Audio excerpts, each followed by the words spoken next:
ઉજળા વસ્ત્રો અંગે પહેરાવું અને ઠાઠ કરું મારા નાથના.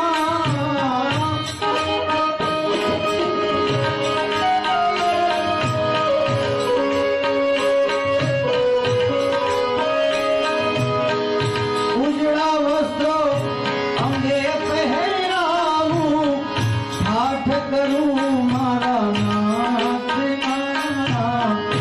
પ્રેમથી હું તો પાવ પખાડું,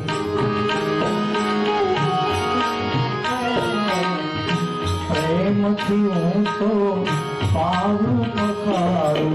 પહેરાવું પાદુકા પાવમાં, ગઈ કમળમાં પ્રેમ ગઈ. દર્શન કરું ગુરુ લા